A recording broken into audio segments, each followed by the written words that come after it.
Comment organiser sa préparation à l'examen d'accès au CRFPA, c'est-à-dire à l'école des avocats? C'est la question que vous êtes très nombreux à me poser à cette période de l'année. C'est une question qui est beaucoup revenue lors de la foire aux questions que j'ai mise sur mon compte Instagram. D'ailleurs, je vous invite à vous abonner à mon compte Instagram rémi.dandan que vous trouvez juste ici, à vous abonner à cette chaîne YouTube et à liker cette vidéo, bien sûr. Mais c'est la question qui est le plus revenue avec bien sûr tout ce qui en découle, à savoir est-ce qu'il faut prendre une prépa ou non, quand est-ce qu'il faut commencer à réviser et comment est-ce qu'il faut s'y prendre pour réviser. Alors moi je suis Rémi Dandan, avocat en droit public, j'enseigne la protection des libertés et des droits fondamentaux dans le cadre de la préparation Cap Barreau, prépa CRFPA, et c'est avec plaisir que je vais répondre à toutes les questions que vous m'avez posées dans cette vidéo. La première question que vous m'avez posée, c'est par où commencer? Par quoi commencer? Je suppose que celui ou celle qui m'a posé cette question ne me demande pas par où commencer dans les fascicules ou par quelle notion de cours commencer. L'idée, c'est de savoir comment faire dès le début pour bien organiser sa préparation toute l'année. Et moi, je pense que ça se résume en au moins 3 idées. Première idée, c'est quelles sont vos capacités. Vous devez savoir à quelle vitesse vous êtes capable d'avancer et sur quel volume horaire vous êtes capable de travailler au quotidien. Du coup, deuxième question, c'est quel est votre emploi du temps pour justement savoir matériellement quel volume horaire vous pouvez dédier au-delà de vos capacités, mais quel volume horaire vous pouvez dédier à cette préparation avant de savoir comment remplir ce volume horaire. Et donc, troisième point, connaître le programme de révision et les modalités d'admission de cet examen. Vous allez bientôt devenir avocat, vous ne pouvez plus participer à un événement sans connaître les règles du jeu. Et les règles du jeu, elles sont fixées par l'arrêté du 17 octobre 2016 qui contient en annexe le programme de révision que vous devez impérativement maîtriser et qui contient dans son corps l'intégralité des modalités d'admission et d'organisation de cet examen. Vous devez impérativement connaître cet arrêté pour savoir les règles du jeu auquel vous allez jouer. Voici donc les 3 premières étapes à mon sens pour bien commencer sa préparation. Quelles sont vos capacités pour savoir jusqu'où vous êtes capable de pousser vos limites? 2. Quel est votre agenda? Est-ce qu'il vous permet de travailler convenablement? 3. Quel est le programme de révision? L'idée de ces 2 premiers éléments, à savoir vos capacités et votre agenda, c'est de savoir quand est-ce que vous allez commencer à travailler, à réviser. Parce que vous avez, grâce au programme de révision, conscience du volume de travail à abattre. Si vous savez que ce volume, vous pouvez l'abattre en l'espace de 2 mois en travaillant de manière intensive, il faut simplement s'assurer que vous allez avoir dans votre année ces 2 mois pour vous concentrer de manière intensive. Si par contre en parallèle, vous travaillez, vous avez un master, vous êtes en stage, eh bien vous savez que vous n'allez pas pouvoir travailler sur des semaines de 35 heures le CRFPA, auquel cas vous allez devoir commencer plus tôt pour anticiper votre préparation et faire en sorte qu'elle soit compatible avec votre agenda. Je rappelle par ailleurs que j'ai fait une vidéo sur la thématique de comment organiser ses révisions du CRFPA. Vous avez le lien en description de la vidéo. Dans cette vidéo, je répondais à 5 questions, 5 difficultés. D'abord, je vous invitais à ne pas céder au business de la peur, ces personnes qui vous font croire que c'est beaucoup plus compliqué que prévu, que vous avez finalement un problème dans cet examen et qu'évidemment c'est eux qui ont la solution et que cette solution elle est à vendre. 2. On voyait ensemble comment réussir à se motiver dans la préparation de cet examen. 3. On se posait la question de savoir quand est-ce qu'il faut commencer à réviser et on y reviendra un petit peu tout à l'heure. 4. On se posait la question de savoir est-ce qu'il faut suivre ou non les cours de l'IEJ et on y reviendra tout à l'heure. Et enfin, 5. On se posait la question de savoir comment choisir sa prépa si tant est qu'une prépa soit nécessaire. Alors, deuxième question qu'on peut se poser ensemble, c'est justement une des questions que je viens d'énumérer, c'est quand faut-il commencer à réviser? La question mérite une réponse, mais cette réponse ne peut pas être la même pour tous. Parce que vous avez des emplois du temps différents, vous avez des capacités différentes et vous n'êtes pas donc en mesure de commencer au même moment. Moi, ce que je vous recommande, c'est de commencer dès que vous le pouvez, le plus tôt possible. Mais ça ne veut pas dire que je vous conseille de commencer le plus tôt possible sur un rythme intensif. Je vous conseille de commencer tranquillement le plus tôt possible en accordant le temps que vous pouvez accorder à cette préparation. Si c'est 20 minutes par jour, ce sera 20 minutes par jour. Si c'est 1 heure par jour, ce sera 1 heure par jour. Si c'est 10 heures par semaine, ce sera 10 heures par semaine.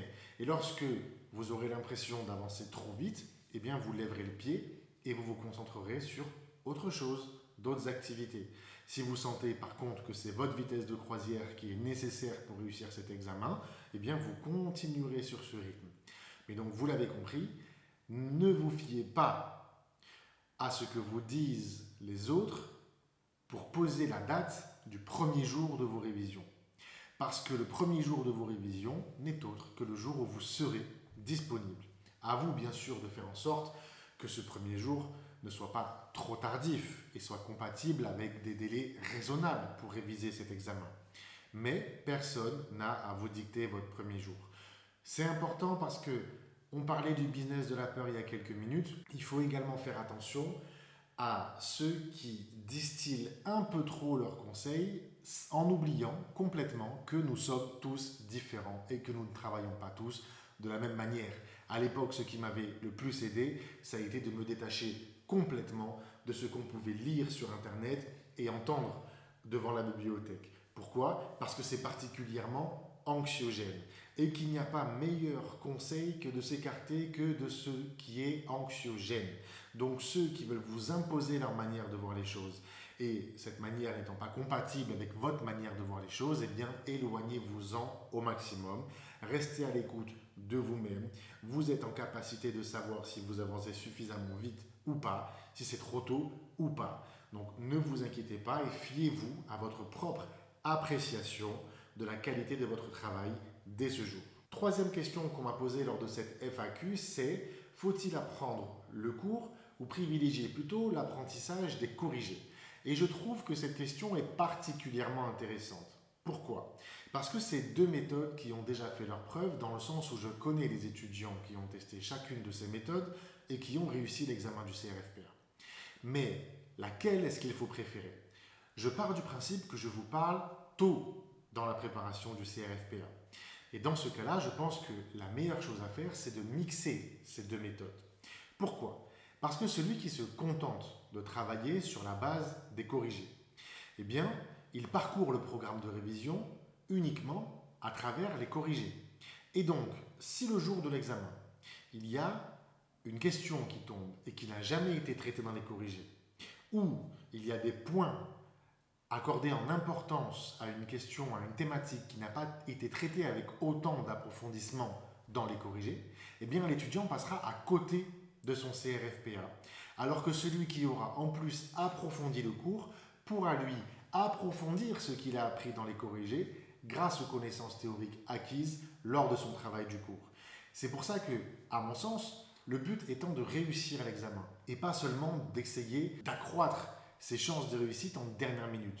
Je crois que le mieux n'est pas de prendre le risque de se contenter des corrigés qui potentiellement ne traiteront pas de la question qui tombera le jour J, et que pour maximiser ses chances et s'assurer de la réussite, il vaut mieux mixer le traitement pratique assuré par les corrigés avec les connaissances théoriques disponibles dans vos fascicules de cours.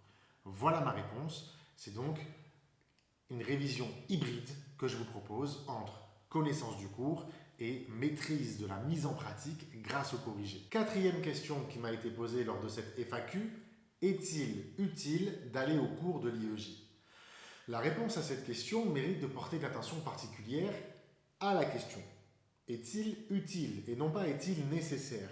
Moi je pense que c'est utile d'aller au cours de l'IEJ. Je pense même que c'est précieux d'aller au cours de l'IEJ. Mais je ne pense pas que ce soit nécessaire. Je ne veux pas que ceux qui regardent cette vidéo culpabilisent s'ils ne peuvent pas aller à l'IEJ. Les cours ne sont pas nécessaires pour réussir. Et si vous avez des obligations importantes en parallèle de vos révisions, parce que vous êtes en stage ou parce que vous avez un emploi ou pour d'autres raisons que je ne cite pas, eh bien ne culpabilisez pas de ne pas aller au cours de l'IEJ car vous arriverez à réussir cet examen même sans aller à l'IEJ grâce à des camarades qui vous communiqueront les consignes qui ont été données ou qui vous feront part des conseils qui ont été donnés. En revanche, si vous avez la possibilité de vous rendre à l'IEJ, eh bien les conseils et les cours qui y seront dispensés seront particulièrement utiles et précieux puisque cela vous permettra de prendre connaissance des modalités peut-être particulières dans votre IEJ.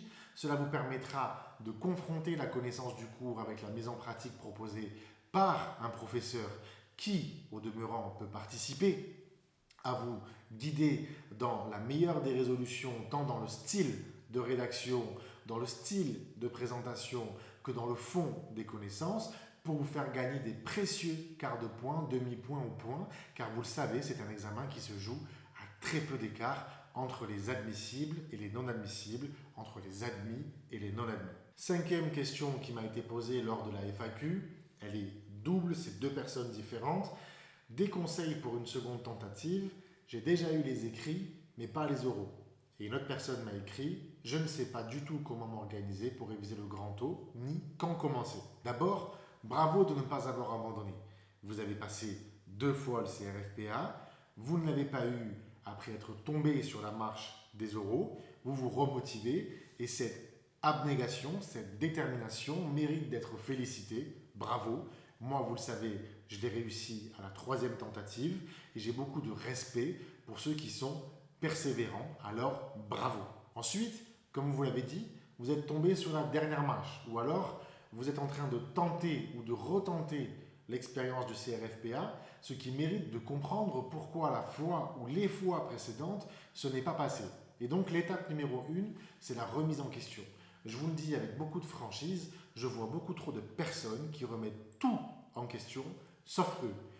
Ils changent d'IEJ, ils changent de matière, ils changent de prépa, mais ils ne changent pas de manière de travailler, ils n'interrogent pas leur manière de travailler, et quand ils consultent les copies, ils se contentent de regarder ce qu'ils ont écrit et qui potentiellement n'a pas été vu ou interprété comme tel par le correcteur, mais ils ne se rendent pas compte de tout ce qu'ils n'ont pas écrit ou de ce qu'ils ont écrit et qui aurait été améliorable. Or, vous êtes là pour vous remettre en question et espérer faire en sorte que vos copies prennent plusieurs quarts de point, demi-point ou point qui vous permettront de passer de non admis à admis. Voilà votre but pour cette année et je veux absolument que lorsque vous êtes en pleine tentative nouvelle, après une tentative qui malheureusement n'a pas porté ses fruits, je veux absolument que vous commenciez par une remise en question. C'est fondamental. C'est cette remise en question qui va vous permettre de comprendre exactement ce sur quoi vous devez travailler pour gagner les points qui vous ont manqué. Et donc, si vous êtes tombé à l'oral, vous devez vous poser la question de savoir qu'est-ce qui a péché. Est-ce que c'est la méthode? Est-ce que vous avez eu le temps de voir tout le cours? Est-ce que vous êtes tombé sur un sujet qui était une impasse pour vous? Est-ce que ce qui a fauté, c'est la partie exposé ou est-ce que ce qui a fauté, c'est la partie entretien?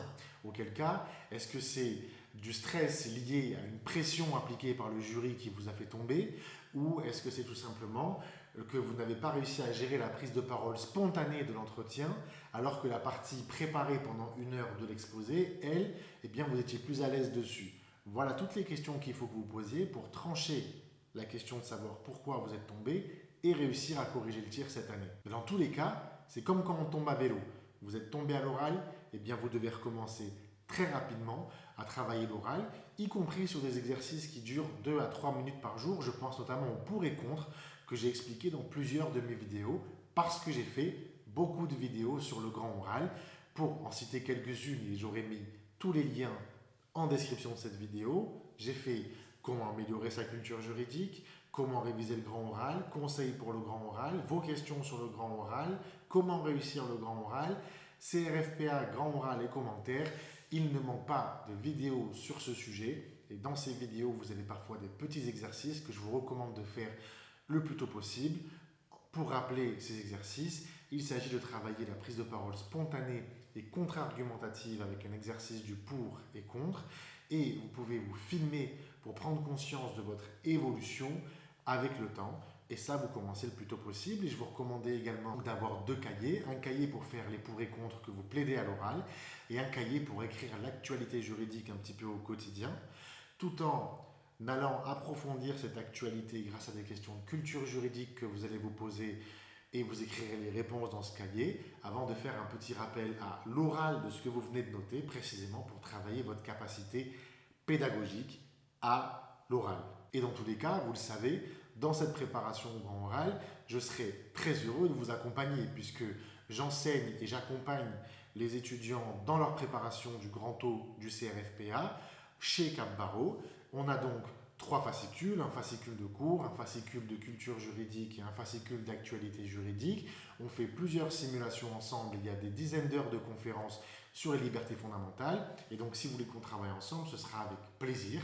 Et je précise qu'il y a un code de réduction de 25% valable toute l'année que vous trouverez en description et qui est chaque année RD comme Rémi Nandan, trait d'union CB comme Cap Barreau et l'année en cours 24 cette année, 25 l'année prochaine, donc RD-CB et l'année, donc RD-CB 24 pour cette année. Et justement, puisqu'on parle de prépa, une des questions qui m'a été posée, c'est acheter une prépa chère, est-ce recommandé? Et par cher, la personne a mis entre parenthèses entre 1 000 euros et 3 000 euros, c'est effectivement le prix moyen des préparations privées. Encore une fois, réussir le CRFPA est possible sans prépa. La prépa, c'est un accompagnement, mais ce n'est qu'un rail sur lequel vous allez circuler. La locomotive, dans tous les cas, c'est vous. Et si vous n'avez pas besoin de rail pour réussir cet examen, eh bien faites sans prépa. Pour savoir s'il faut prendre ou pas une prépa, posez-vous plusieurs questions. Est-ce que vous avez besoin d'un tutorat? Est-ce que vous avez besoin d'un accompagnement en posant des questions à des professeurs qui ne seraient pas disponibles à l'IEJ ou dans vos BU? Est-ce que vous avez besoin de manuels de cours? Est-ce que vous avez besoin de sujets d'entraînement et de corriger pour ces sujets d'entraînement ainsi que de corrections personnalisées pour établir votre niveau? Si la réponse à ces questions c'est oui et qu'en plus vous avez le budget, je vous recommande de prendre une prépa puisque vous le savez, vous êtes évalué en fonction du niveau global de l'amphithéâtre et donc la plupart des personnes ont des prépas. Si vous en avez une, ça peut vous faciliter la tâche et vous faire gagner du temps. Mais si vous n'avez pas le budget ou si vous ne répondez pas oui aux questions que j'ai posées qui viennent déterminer si oui ou non vous avez un besoin, eh bien ce n'est pas nécessaire de prendre une prépa, économiser cet argent pour payer votre inscription à l'école des avocats demain ainsi que votre robe. En revanche, si vous pensez que ça vous aidera et que ça peut maximiser vos chances de réussite pour cet examen qui présente des taux qui ne sont pas non plus extrêmement élevés, eh bien, je vous recommande de prendre une prépa tout en bénéficiant d'un maximum de réduction possible. Toutes les prépas proposent des campagnes de réduction. La plupart sont limitées dans le temps. Nous, on a 25% toute l'année chez Cap Barreau. Regardez sur le site des prépas celles qui répondent à vos besoins. Regardez sur le site des prépas les extraits des fascicules de cours pour voir si la pédagogie vous convient. Et faites le choix qui sera le vôtre, mais qui doit être le vôtre et que le vôtre. Ne vous laissez pas forcément influencer par vos camarades. Pourquoi? Parce que nous ne sommes pas tous sensibles aux mêmes pédagogies et la prépa qui va être la meilleure pour votre camarade peut être la pire pour vous et inversement.